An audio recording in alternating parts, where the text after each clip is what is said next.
Good day, good day. Welcome, welcome. Thank you so much for tuning in. I haven't recorded my glasses on in a while, but welcome. I'm Jay, and this is Homeschool Yo Kids podcast. Before we get started, big shout out to Classical Conversations, one of our proud sponsors. And also make sure you check out homeschoolyourkidsexpo.com website to check out our schedule for this year's 2025 traveling expo tour schedule. That was a lot. I really need to write this stuff down. Um, Today we have with us Audrey. Audrey, introduce yourself. Hi, my name is Audrey Tollenaer, and I am a book lady, a story maker with Paper Pie Learning. You may have heard of it previously as Usborne Books and More, but basically, I am a children's bookseller, and I love children's books. I'm a retired kindergarten teacher and have 4 kids of my own. Oh, nice. Okay. How was kindergarten? Little angel you. Look, how was Uh, kindergarten? yeah, I love kindergarten. Those kids are just the cutest, but I was coming home every day really tired. I'm Because, sure. How many did you have? there was The 24 in my average. class. Yeah, 24? 20. Yeah, we always had 24 because it was a parochial school. So Okay. yeah. So Okay. And what is a parochial school? a Catholic school. Okay. So is hmm the structure similar to, or is it different than a regular, traditional public school? Uh, it's extremely traditional. So it's similar to a public school, but they have more freedom kind of in what they can teach. Mm. So my kids were usually like a grade level ahead of what they were doing in public school. Okay, nice. So you were Yeah, technically teaching first grade. kind of, but they were babies. Right. Do they seem more prepared? I don't know, because have you ever taught in a traditional public school? Did my first year Okay. I taught in a traditional public school, Your and first year and then you ran away. basically I was like, this isn't for me. Um, I loved the kids, but it was just like the politics of the school was like really hard to kind of teach. They were very strict with the curriculum that you had to follow. And I was like, but this child needs this. And they didn't really want to hear feedback. Gotcha. So, And so at the parochial school, am yeah, I saying that right? parochial. Um, Yeah, that's fine. Yeah. parochial. Mhm. It was more flexibility as far as meeting the child where they're at. Was it two Yeah. teachers? Was there at least two Yeah, of you? Okay. I had an assistant teacher, but I was in charge of doing most of the bulk work. So, Yes, I know. hmm I was so shocked and appalled to see when my daughter reached kindergarten that there was only one teacher in there. I was just like, I thought it Oh, was just a mandatory thing that there'd be two hmm of you. That was pretty wild to see. Yeah, Because that's a lot to deal with it is a lot. 24, five, like like you said, they're babies. They are hmm babies. And so it's like, how do you give so many, all this attention to all these babies? And then Yep. with them being at different levels too. So, but Yeah. you made it. How long were Yeah. you in the classroom? Only 5 years. It was not as long as I was hoping, but we ended up, starting a family a lot sooner than I imagined. And, Yeah. the pay just wasn't enough to keep me, working. And so I stayed at home with my kids, and they're actually all school age now, which is crazy. It goes by really fast, but my oldest is almost 13. So I've been out of the classroom for almost 13 years. Just, Okay. And how has their school settings been? it's the same school that I worked at. So Really? The yeah, parochial school? Oh, yeah, okay. And yeah. So it's good great. I love it. reviews. What grade does it go up to? It's K through 8. Oh, okay, nice. So all of your kids Mhm. are at the same school. Yeah, it's amazing. Oh, nice. Yeah, and I have so much respect for homeschool moms because during the pandemic was really when I kind of got thrown into homeschooling without a choice. Right. And I had, 4 little kids. But our school didn't really do a lot with things because they had no online things set up pre-pandemic. So it was really all on me. So I have so much respect for homeschool moms. How was Um, that time? It was so hard. I say I Um, hear a challenge in there. It's just oh like yeah, I it have was so so much hard for respect for me. you. But I Yes. think it was also because of like, the way things were in the world, it was really scary and Yeah. unknown. And there was like a lot of like stress with like wondering about what's happening and everything. So I actually joined as a book lady like during that time. I started my little book business in April 2020. With paper And pie. yeah, with Paper Pie. Okay. And I basically started because, like I said, I was like thrown into homeschooling and we didn't have anything. Like they didn't have like all their stuff like with them. And at the time I had a second grader, a kindergartner, um, a basically almost 4-year-old and an almost 2-year-old. So I just kind of threw Mm. those ones in the backyard and I was like, you guys are playing. I'm gonna try to work with these guys. But what I found during that time was that I was like, I just need more books. Because Mm. this is how these kids are going to learn. I truly believe that like all learning comes from just like starting with a joy for reading and a joy for having like a passion for literacy. And so I was like, I need more books in my house. And we had like all these learning materials that I bought a bunch of. So I was like, I'm just going to start this business. And for myself, I just thought, I would get all these things for my kids. And then I found out people all over the country felt the same way as me and they needed things. And so my business Yes. kind of exploded and boomed. And it's been Mhm. fantastic. And I love it so much. So. Yes, paper pie has some really great things. I Mhm. know we got a couple contraptions at some of the expos. I know we got like a multiplication thingy. Oh yeah. Mhm. Um, and I think maybe like two books, one on money, I know, and I forgot what the other one was. But I love you all's products, like the Yeah. materials, the curriculum, everything that you all offer is really Mhm. cool, really. Yeah. How did you find paper pie? Well, I had known about them for a long time. My mom actually gave me like the first like Usborne book I had. She found it at like a vendor event, She's like, "Oh, this is so cool." It was like this, big book. And I was like, "Wow, those are really nice." And she's like, "Yeah." And so I actually hosted like 6 book parties online with like a book lady before I joined as my own person. So I had a ton of the books already and I knew they were fantastic and I knew I needed more in my home. So that's why I Mhm. decided to do it. Mhm. And, as an educator, um, it just kind of fell into place that it worked really well. Something I can do from home and bring things in that are encouraging my children to have a love of reading. So Indeed. I love it. I know, and I love that you like for all that you saw, you just like, okay, we need more books. Like Hmm. we need more books. If this is gonna work, we need more books. Because Right. you said four, you had a kindergartner, and then you had a what, second grade? Second grader. Yeah. And then the other two were not school age yet. But Right. um those are prime reading years. Absolutely. And I had noticed that my second grader, um, she didn't have a lot of reading confidence. And Mm. so she was not getting bad grades by any means, but I could just tell that she was not a confident reader.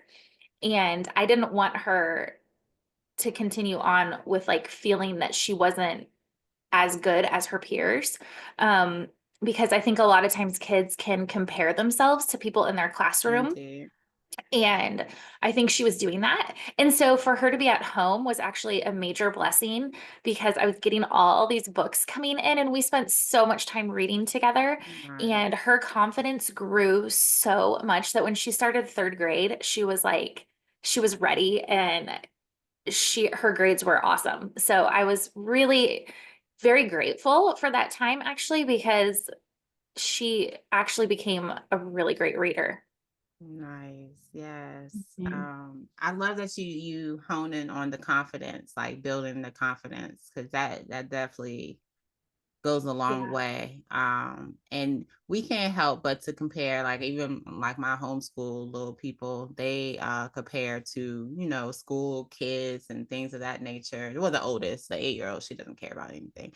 Yeah. Whatever they're doing, they're doing. But my oldest, she's 11, and she definitely finds herself comparing as far as understanding different academic points.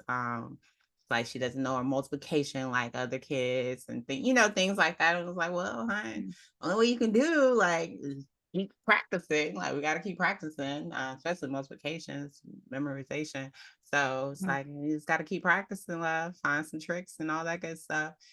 But building the confidence in reading is essential, very, very Absolutely. essential. I feel like that's a good foundation. Like if you can read, you can do anything. Because you could, Yeah, you know, you can absolutely. read the instructions and teach yourself everything else. So it's like Mhm. reading is a foundation. Like we Right. can't skip that. And I think it's really interesting because it clicks at different times for kids. And I think when you're in, a regular school, it can be really hard because they just expect you, to be moving on with your reading skills. And I have seen just a huge difference with my four children, like when reading clicked. And for some of them, Mm, it was around second grade. And I have a third grader now, and she said that other day, I remember when I was in first grade, I was reading at a third grade reading level. And I was like, okay. that is odd. And she at the library, they used to like have the books sectioned off so the kids like knew what their reading level was, and they were only allowed to choose books in their reading level. And I had actually Mm, gone to the school about that. And I was like, that's not right because these kids are all going to know what the other kids are doing. And I think that that's like a really big disadvantage to like promoting reading is that people are going to see like, but my friend can read this, but I'm not allowed to check it out. So the school stopped doing that, thank goodness. nice. So my youngest doesn't know that, but I was like, that's crazy because now I have a 6-year-old and her reading is not at the same level, that the third grader was at this time. And that's okay. Um, it clicks at different times for everyone. And I think just being Indeed. there for your kids and reading with them just so they have a joy and a love of reading. All the other stuff is going to click eventually, and it's harder for some kids, and that's okay. It will click if you build that foundation of love. And I think that's the most important thing. And the biggest thing I wanted as a mom, um, why I wanted so many books in my home was to just surround myself with what I wanted. And I wanted my kids to love reading, not just do it for their grade. Right. So how have you Mhm. done? Like, do they all love reading? Like, Oh yeah. So the really? oldest, so we're pretty, I'm kind of old school. Like we do have an iPad, but my kids aren't allowed to use it. So the oldest ones have to use it for homework sometimes, but like my little kids don't play on, I any like sort of internet games. So that's kind of their option. Like their option is to read. So they do love reading. My son, who is in fifth grade, has gotten really into Harry Potter. So he's been staying up like super late, like reading the really thick. I think he's in the fifth book. But yeah, I think some of his friends were reading that like years ago, and he had no interest in it. And then I started reading aloud the first Harry Potter to the kids, and he was like coming over and listening, and he got really into it to the point where he took off. And so we're only on book 2, the little girls, and he's moved on to book 5. Like that's how fast he's reading through these books. So it's really fun to see my kids. They go to bed with like books all in their beds. They just love books. Oh, you've done a great job. I couldn't, Mhm. mine didn't take to it like that. They pick them up now on their own, but Mhm. I wouldn't say they love. I wouldn't Yeah. necessarily use love in their relationship with books, but they know Yeah. I love books. So Hmm. and I definitely model plenty you know, Hmm. as far as reading. And we spend a lot of time at the library, even though they don't spend a lot of time reading the books in the library, we do spend a lot of time there. Yeah. I do still read to them, so that's a nice thing. I have not done chapter books yet. We haven't like, embarked on a chapter book Mhm. journey. And I said, okay, we got to pick one because I keep here Yeah. having these conversations about, okay, we Mhm. like Harry Potter. I forgot what Nick Robinson told me that his family was reading every night together, but chapter Mhm. book wise. And I think that's so cool. Like no matter the age, like parents still reading to their kids. Yeah, it's definitely there's like a whole theory on it, but there I think it's called the Read Aloud Family. That was a really good book for me to read. And it basically was just like your kids are gonna like it because you're doing it together, like it's building bonding time. And some kids are tired at the end of the day. They may not be able to sit there and just like read. I think a lot of times parents think reading time should be your child is reading the book on their own. But really, there should be several points in the day where there's different types of reading that you're doing, reading aloud so they can listen. That's building a lot of skills. And then also having time where they read aloud to you. And then also like silent reading time. Those are all great things to do daily. Yes, yes, yes. Just I guess just modeling it in Yeah. general is a big deal. It really Yeah. is. Your child just seeing you do it first. Mhm. And then them like, because you see babies, they'll pick up a book like a 1 or 2 year old and they'll sit there and they'll go and flip the pages because they've seen it being done. And even if they're not understanding the words per se, like, they're still just getting into the functionality of it all. Like, hey, this is how you open a book, then the pages you Yeah. read it from left to right, and things of that nature. So I don't know, reading. I love reading. So Yeah, I me too. wish that they loved it more, but I I feel like I can get them there, like Yeah. eventually. Like once they get across them, because they're still graphic novels, girls. Like they Oh want yeah. pictures with their words. I Mhm. haven't really got I went and got all the Judy Blooms. All the Judy Blooms were in the Dollar Tree. Crazy. Oh, A I dollar didn't know that. 25. I know. I bought all four. I think it was like four of them. Uh-huh. So I know Kenny was reading Dear God, It's Me, Margaret. She hasn't made it through it yet.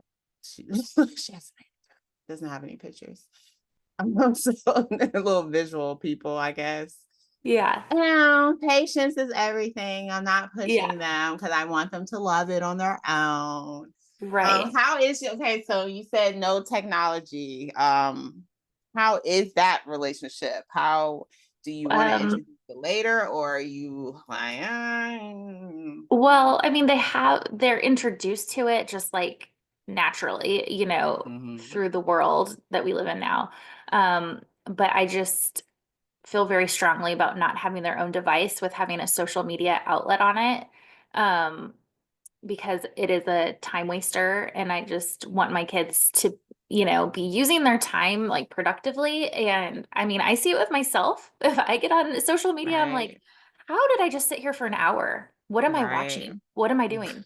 And I think also my biggest thing is my oldest is a girl and I think the whole comparing yourself to other people and like worrying about what people think about you, they already have that in middle school. And you see Mhm. it, in their relationships.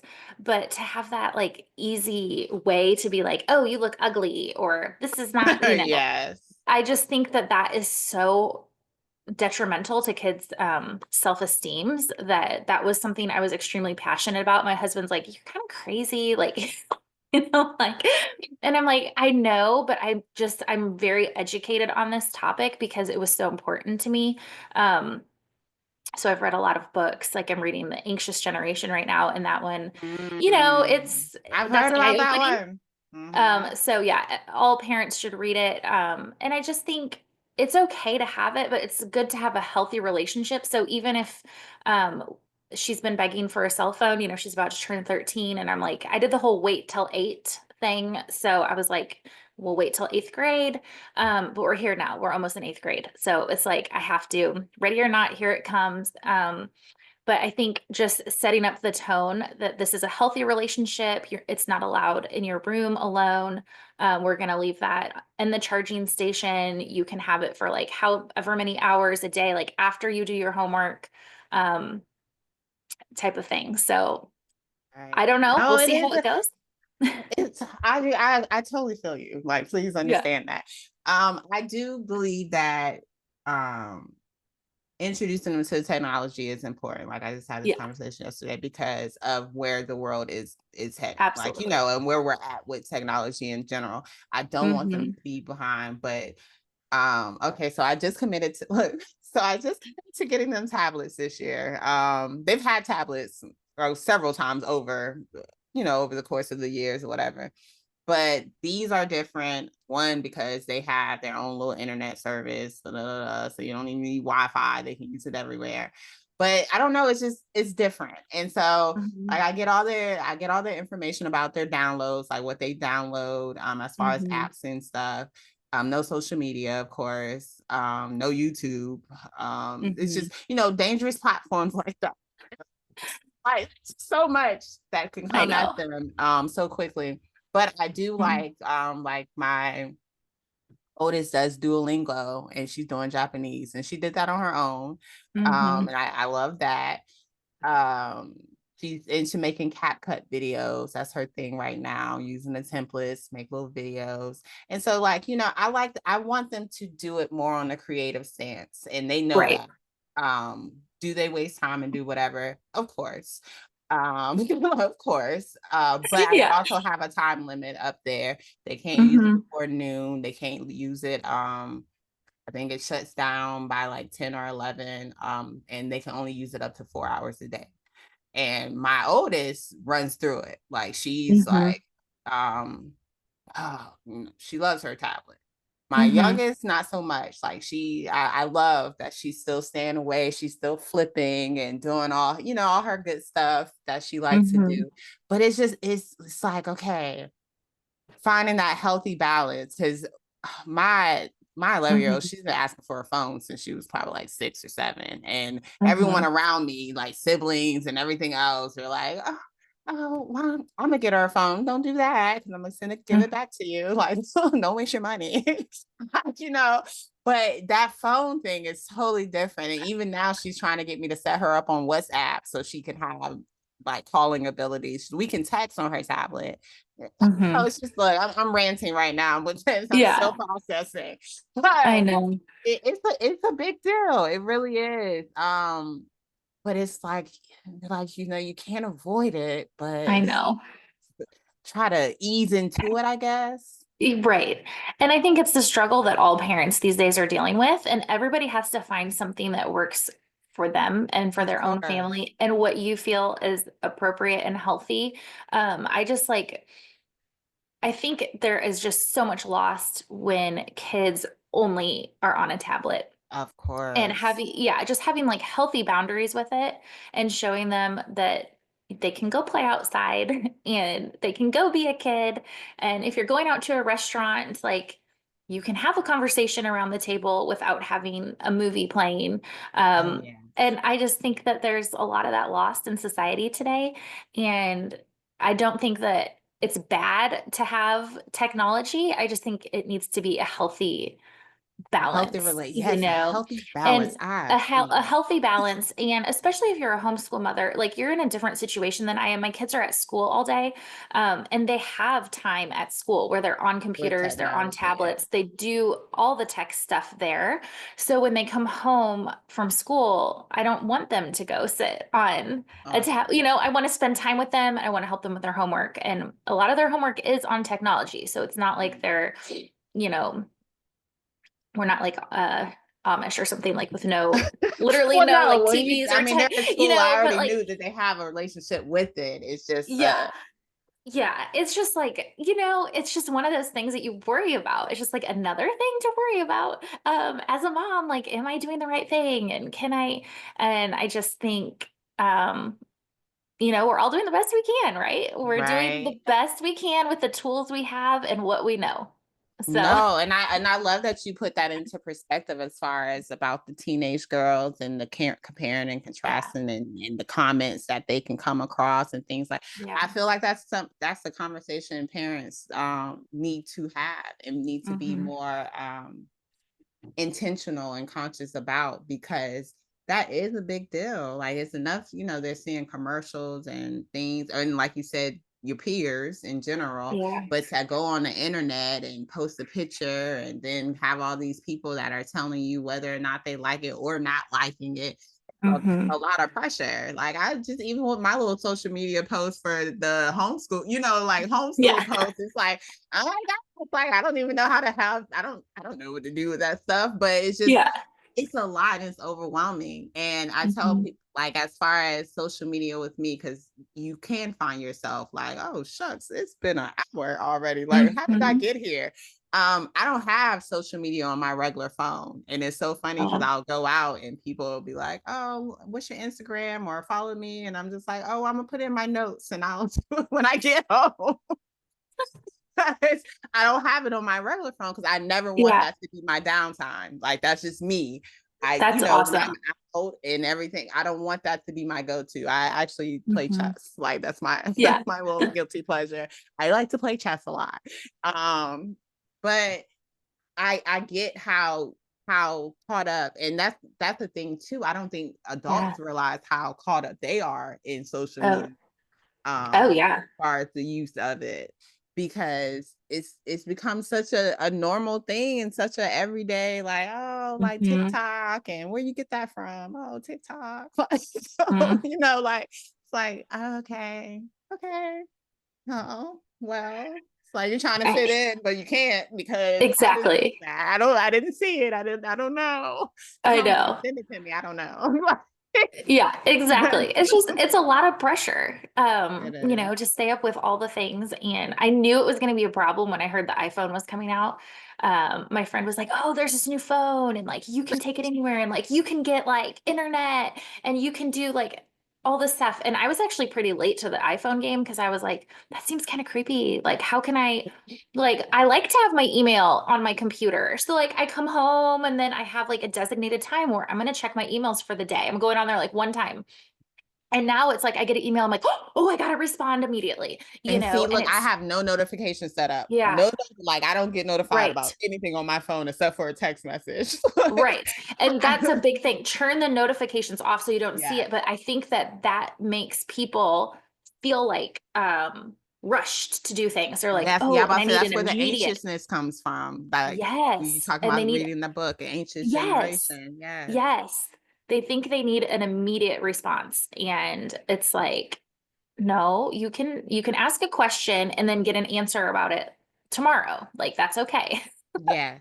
Yes. Yes. And that's in general with time. I feel like Hmm. we don't realize how much time we waste or put into other things.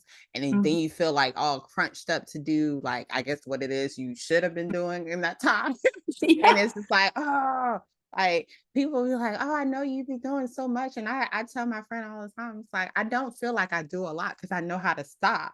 And because Yeah. I homeschool, like my girls, like, we have our things that we do. So I have a cutoff of everything. Like, and it's like, Right. okay, whatever is done is done. Like, I make a to-do list every day, but if it doesn't, I Yeah. don't have to check it all off. Like, I'll move things over to the next page quickly and easily. Because I'm just like cognizant, I'm not trying to work myself to death, first of all. And I want it Yeah. to always be enjoyable. I don't want it to ever feel like, oh, like I gotta burn the midnight oil, like I'm up all night. No, I Right. actually go to bed like 9:30, y'all. I go to bed Hmm. rather early. But it's Yeah. just all me being, intentional about things that I want to ensure that I continually enjoy, and it doesn't Right. become like oh my God, like a dread thing. I look forward to getting up in the morning and starting my day Hmm. and doing, responding to emails and updating web, all the stuff that I have on my lovely list that I try to ignore all the time. But um I feel like how society, like, everything's so normalized, and it's like when you're not in that box, it's like, Yeah. okay, well, I don't do that, guys, but Hmm. cool. Yeah. course, it's okay that you do it. Hmm. You think that, but yeah, But you're setting up healthy boundaries for your kids too by having healthy boundaries for yourself, which yeah, is something I have to do a better job with because I do have, things on my phone and I do get distracted, and it's just like, I need to check myself too. Um, like if I expect them to be a certain way, I have to be that way too. So that's indeed. also a lot of pressure. Right. But I mean, it's all pressure because I tell parents Yeah. all the time, like, regardless of if you feel you're modeling or not, you're modeling. Like, Mm. good, bad, the ugly, like everything is Yeah. being seen. So whatever you're doing, they're gonna take it in. Like, so Right. I know that I would not do or be as conscious about things that I am if I didn't have my kids. Like me and my little sister Right. was joking about it not too long ago, and I said I'll probably be a bum. Um, probably wouldn't have any aspirations. I don't know, but Yeah. because I got them. So, but yeah, no, kids change a lot of things, and they make you way more mindful of um what you're, that's what you're putting out for them to take in, because the teaching doesn't stop. Like, you were homeschooling Right. regardless of if you were owning it or not. You were homeschooling before your kids went to school. You're homeschooling when your kids come home from school. You're still Yeah. answering the questions. You're still, being there for first source. And you're Mm. providing a plethora of literature for them to take Yeah. in. So, Yeah. and I love that. So let's talk Yeah. about some more about paper pie. Yeah. Yes, because I'd be going on my little rants. Yeah. I mean, I love it. So when I first joined, you guys may be familiar with like seeing this little balloon. That's the Usborne logo. And so when I first joined, it was called Usborne Books and More. Recently, we've rebranded just because we still have Usborne books, but we also have a bunch of books that are like Kane Miller titles. Mhm. So we've had those. And then we also do, I know you mentioned before, but we have like learning wrap ups. So I think this Yep, is we must have be what that. you have. Yep.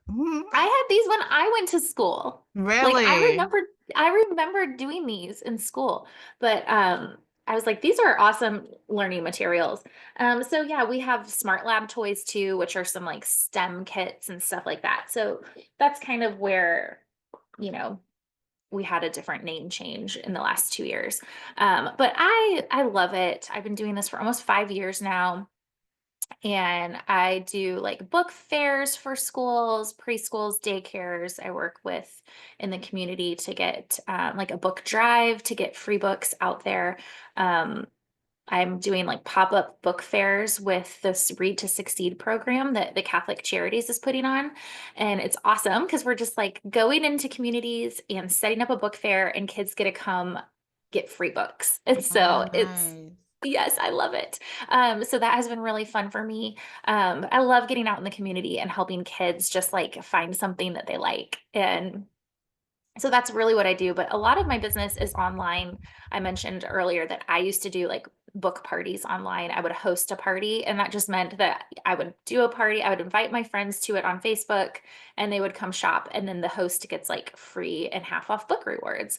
So I did that a lot because, when you're a young mom and you have time when kids are napping and stuff, Right. shopping for books, and I'm like, oh, I can get them discounted. So, that's another thing that I do, but I really like doing book fairs with schools, and I would love to get out into the community more and do like more homeschool groups and things like that. So I came across your group and I was like, oh, that looks like it would be a fun one to come to. So I just like randomly signed up, and I'm so glad. I'm so glad to come. I'm excited. Yes, we're excited to have you. And you're coming to Georgia, right? Yeah. Okay, yeah. Yes. Georgia's, I feel like it's going to be a really, really, really good So, one. That's our first time hosting in a Georgia area, oh, Atlanta area. But I feel like the homeschool community is really big in general. And then, just parents with children, because you don't have to be a homeschooler to come to the homeschool expo. Is yeah. it's for everyone. I say if you have kids, this is for you. Yeah, So I'm just absolutely. Because learning every more well, I like about. what you said, everyone is an educator, whether they're in Yes. a days. I love how you said that. I was like, yeah, Yeah. you're right. I am a homeschool mom. Yes, ma'am. You are. Thank You you. are. Yes. Just not full time, but you are. So, Yeah. so, and that's why I want everyone to wear that hat and understand, like, it doesn't go away no matter, where your children's school setting is, you're still Yeah. homeschooling. So just be And it all mindful of comes that. from home. The responsibility really does start at home. Yeah. Setting kids up for success and helping them see how important it is, um, how Wow. amazing their brain is and how they can learn and they can do hard things in life that comes from home, you know? Yes, those critical thinking skills, all that good stuff. That really does come conflict resolution, just Mhm. social skills in general, just handling problem solving, things of that nature. Those really are skills that are worked out at home. And so, you know, I think parents need to focus more on that partnership of school and home and understanding that it is really a partnership Yeah. to maintain and to be communicative with about being present. Like you said, I like how you said that you went up to the school when you found out about the library books. Like, Mhm. wait, hold on, you can't check out everything. Oh, okay, Yeah, let me go talk to someone. As yeah, that's the presence that's needed because absolutely. they need to know, "Well, okay, this may not work for everyone." And that's pretty Mhm. limiting, in general Right. anyways. So, Doesn't make sense. right? What is your take on, because you all provide so many different books, and I love the library that you have set up, it's been very distracting to me. Yeah. Um What is your take? A lot of I recently, I won't say a lot, but I've seen two recent stories about kids suing the school system because of their lack of ability to read. Yeah. The latest one I saw was a young lady who graduated with honors, and she said she does not Yeah. read and write well. I What saw that article and I was like, how does that happen? happened? It Like, as happens. a former 12th grade teacher, Yes. it happened. No, and I can tell you, when I worked in public school, this was actually one of the biggest reasons why I wanted a change. I had a child come in and he was the sweetest thing, but he Mm, knew nothing. And I'm mm, talking, he didn't know any letters of the alphabet. He didn't even know what a letter was. Okay. mm, And usually mm, in preschool, kids are going to get exposed to that at least a little bit. Like everybody has like a different exposure amount, but he didn't know anything. He didn't know his name. Like if he would see it on the desk, he wouldn't be able to pick his name out of the crowd to find where his desk was. He didn't understand the school system at all. He would just like walk out of my room and kind of wander down the hallway and end up in somebody else's classroom. And I'd be like, "Oh no, mm. where's this child?" So he had never been in a situation before where he had to be in school and like learning things, and he was a bright kid. Wow. So we did this like I don't know if you ever did this, but it was called Dibbles, and it was like a assessment I had to do with these kids, and basically it would put them like in reading groups and stuff. And so when he was doing his Dibbles stuff, it was all auditory and he would um he would be doing a really good job. So he scored everything like in this it was like red was like critical, like yellow was like intermediate and green was like they're good to go. So the whole year he scored in that intermediate with his Mm, Dibbles testing. And I'm telling you, he didn't know any letters. He still at the end of the year could not write his name. mm, He didn't know anything. And I went to the principal and I said, I understand that this child is scoring here, but what he's producing is way down here. And he needs to repeat kindergarten. I do not think he can go on to first grade. He is going to be swallowed in first grade. And they mm, said, no, we can't retain him. He would have had to score in the red zone for us to even consider it. And even the kids who scored in the red zone, did not get retained to repeat kindergarten. And some of them, they might have been like an English language learner. They didn't even know English. And they just needed more time to get more confident in skills that they're going to need moving forward. And the problem is if you keep pushing kids along to the next grade before they're developmentally ready for it, those are the kids that get lost. And those kids are not stupid. It is not because they don't have the cognitive skills. They do. They just everything hasn't clicked together yet. And it's going to be really impossible for it all to click together if you're not giving them that space to develop, and you're just pushing them along to the next lesson.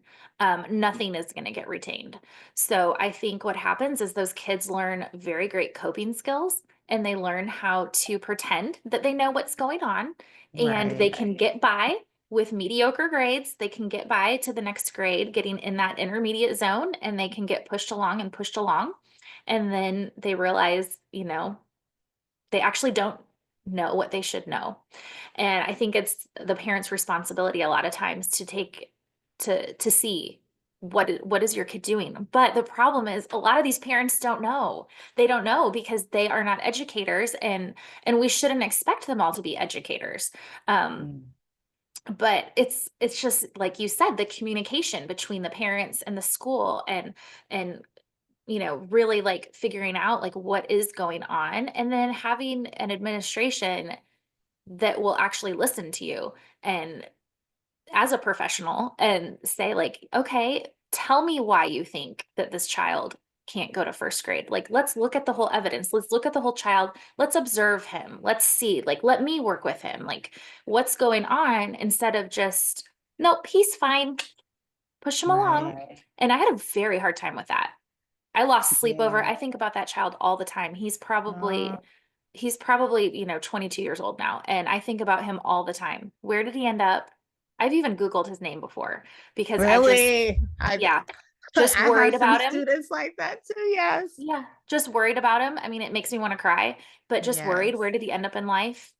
You know? Yes. I share about a seventh grader I had, and this was my first year in my classroom. I had a seventh grader who was reading on the kindergarten grade level, and her mother couldn't read. And so it was, a generational thing and I said, I know she's probably reproduced by now. Like you said, she's probably like Yeah. 20, she's in her 20s, I know. But it's just,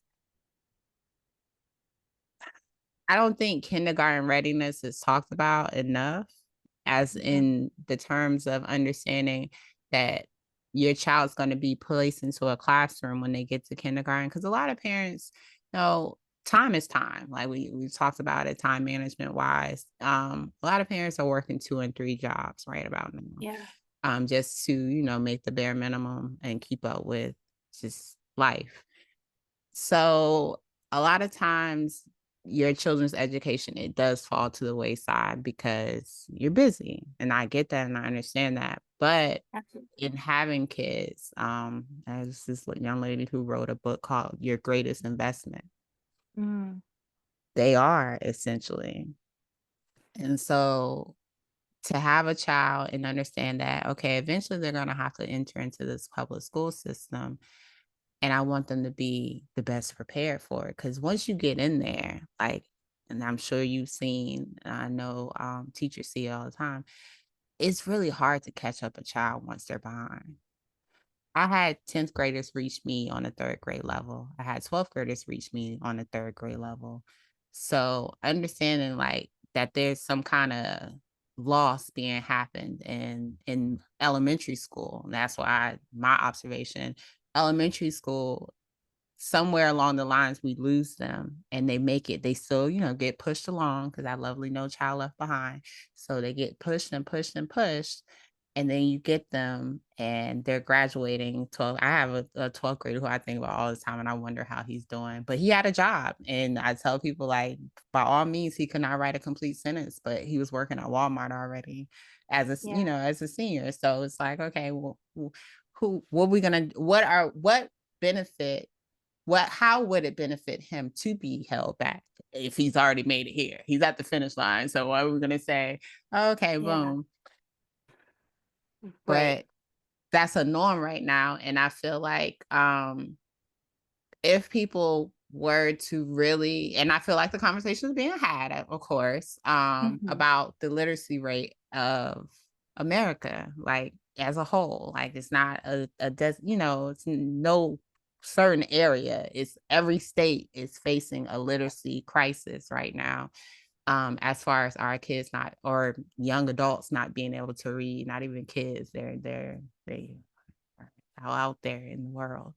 And so it's just like, I don't think kindergarten readiness is like a focal point enough for people to really understand when you're sending your children to this school setting that is not going to be individualized, it's not going to be able to slow down for them.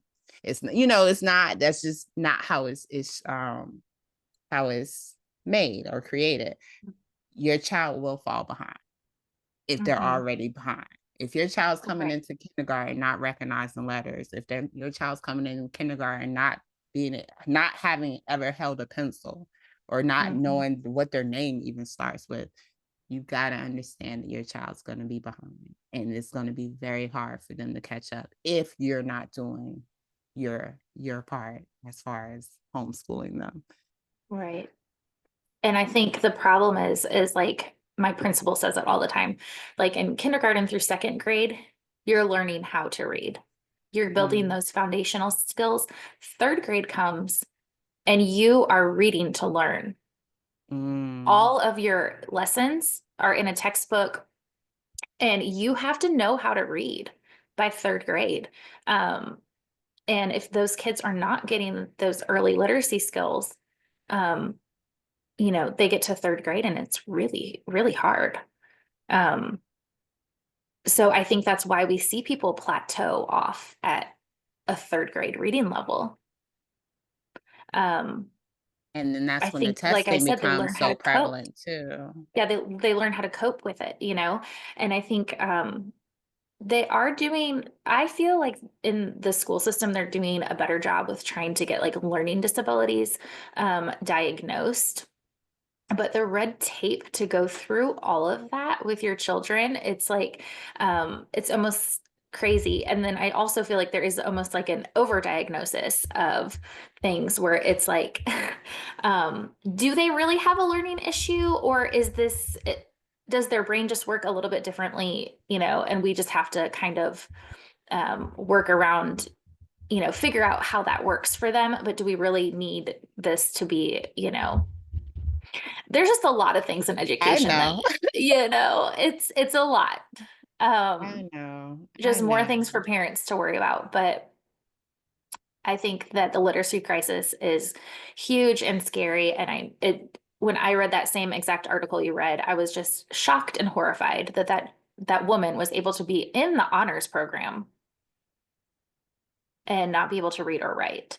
And we have all these devices. I mean, we're talking about technology. You can go to that GPT chat or whatever, and you can just type in something and it comes up to tell you what to say. People don't have to think critically. No, it's pretty wild. It's wild. Very best word to use, definitely wild. But Paper Pie has all these lovely supplemental materials that families can tap into and help.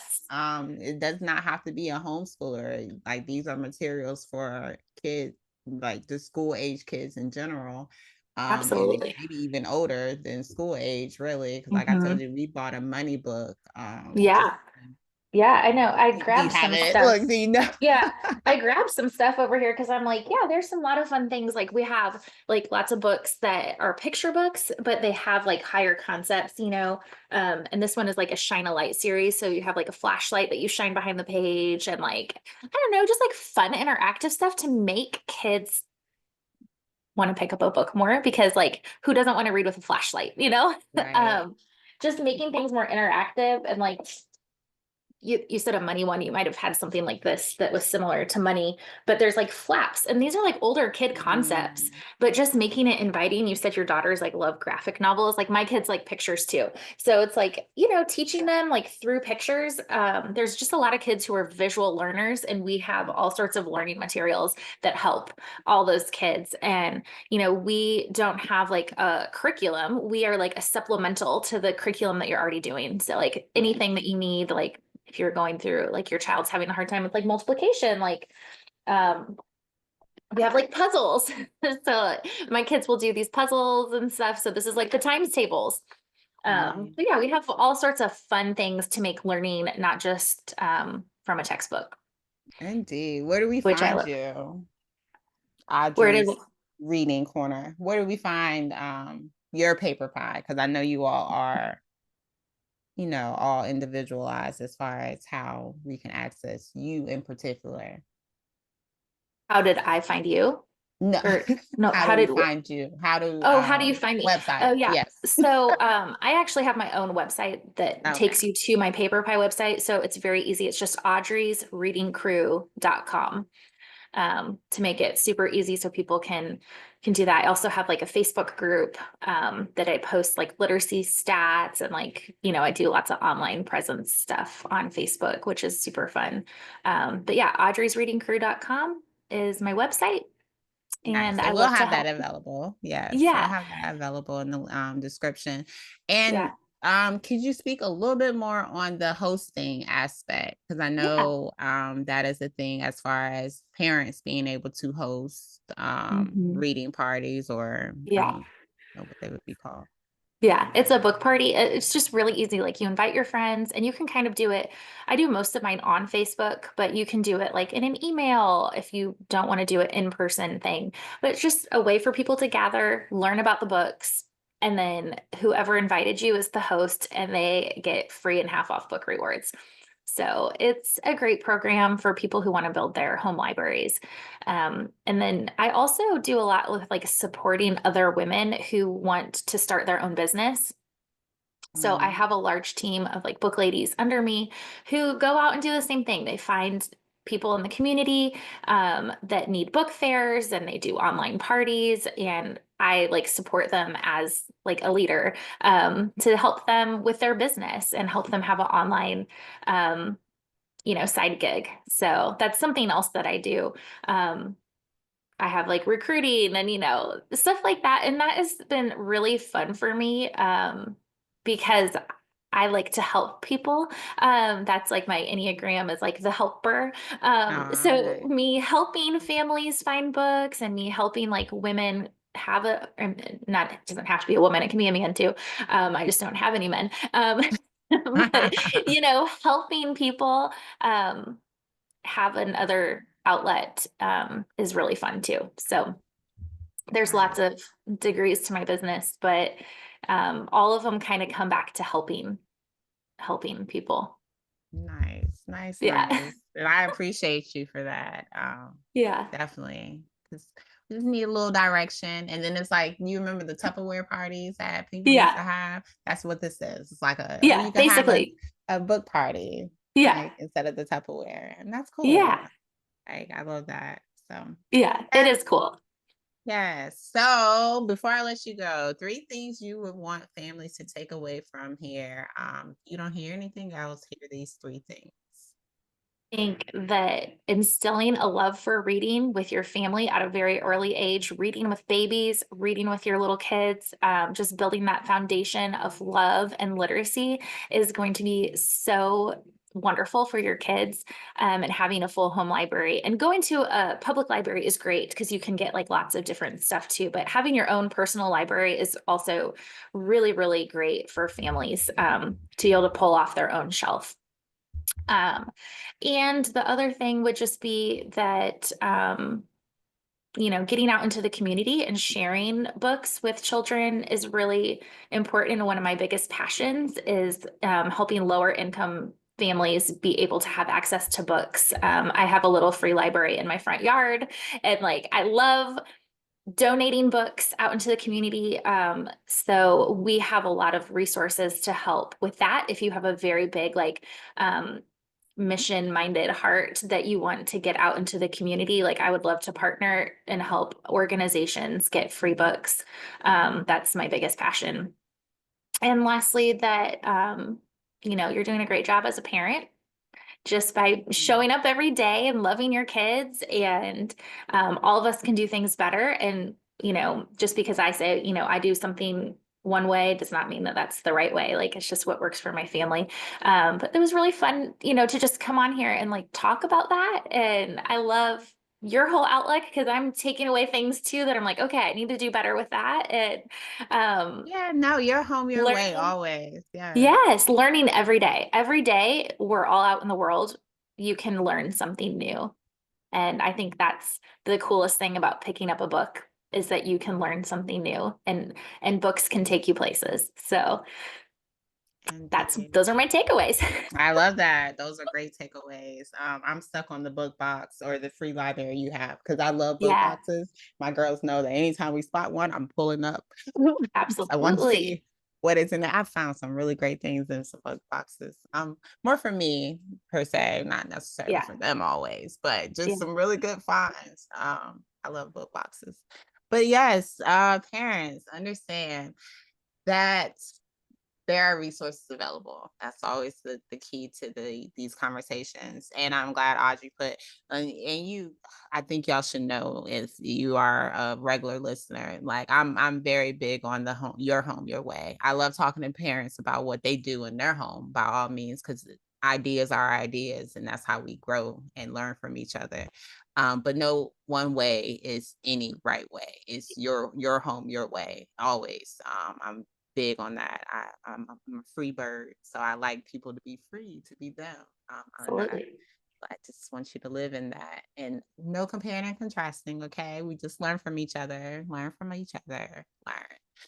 But yes, tap into the resources and understand that they're available.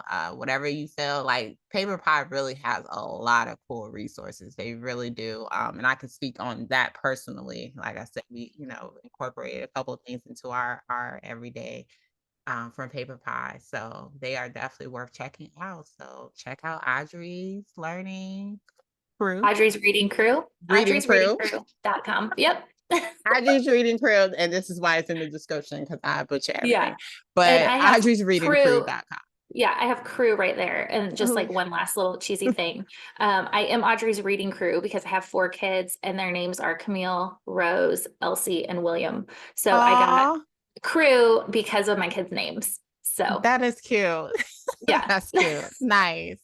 I Yeah. like that So too. that can help you remember Audrey's reading crew. Those are my Yes. people. All right, cool.